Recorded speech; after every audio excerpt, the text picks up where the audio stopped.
Hey everybody, Greg Rice here in the Bucket, Pawtucket, Rhode Island. And you bought a property that's got to be built, construction, right? You have to hire a general contractor. You got to get the bank involved. What do you do? How do they get paid? How do you manage that? What is that process like? It is super, super, super comprehensive and difficult and almost impossible to the regular person. But what I'm going to do is tell you how I did it, right? So the Sacred Heart Church, I bought that for $510,000 cash, acquired the asset without a mortgage. Step one is you need to acquire the property without somebody holding the note. You can't have another lender in first position, okay? Meaning you can't have a mortgage on a property and then go to another bank or lender and say, hey, can you lend me $3-4 million for this construction? They're likely going to say no because they don't want to be in second position. Lenders want to be in first position. And if they're okay in being in second position, you're probably talking to a hard money lender and they're going to take your shirt, they're going to take your shoes, your jacket, your socks, maybe your belt, your girlfriend. They'll take it all if you let them. So you need to acquire the property cash unless you're working with the same bank to finance the construction that will finance the purchase, which is possible.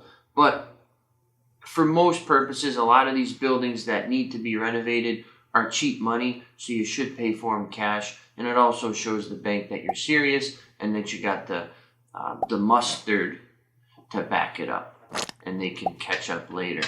Oh, damn, that was good. So I acquired the church cash, and at this point I shopped around. I found Centerville Bank to finance the construction. So what they looked at was the appraised value, which was well over $6 million upon completion, and the amount that I needed for construction, which was about $3.5 million, and the delta between those two was super healthy.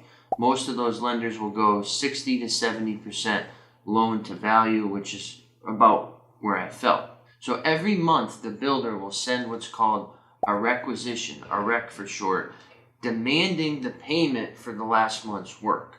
So a rec could be $50,000, it could be $300,000. How much work, how much vendor activity occurred during the last 30 days, and then they send that to the bank. The bank will then look at that, send out a third-party inspector, reviewer, to say, all right, they did demo, they ordered appliances, they did mold mitigation, they did asbestos treatment, approved for bank to pay $100,000, aka 100% of this requisition, just using simple numbers. So every month that happens, the person comes out, says okay, the bank says okay, we'll now send a check to the builder so that the builder can be compensated and also pay their vendors. Now how do I pay for that? So the way it works for me is 2 months of interest-only payments. So as soon as the bank cuts a check for that $100K and sends it to the builder, I'm paying interest only on the $100,000 for 2 years. Okay, as that balance grows, the amount of my interest grows as well. So how does the interest get paid for? It can either be paid for by me, or it could be paid for with an interest reserve account, which is what I use, that the bank pulls from to pay the interest-only payments. So essentially, it's carved out of my loan where I have a chunk of money set aside to pay the interest-only payments to the bank directly. So it's almost like I'm getting two different loans for the construction process. One to pay the construction and another to pay the bank who's paying for the construction. And upon completion, after the 24 months, the whole loan, whatever I've spent, will get wrapped into a permanent loan over a 30-year amortization at the current market rate. Are you confused yet?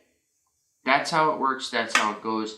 Any questions, let me know. We're happy to share our experience and even our network and connections with you so you could potentially go down this path of investment and further your career.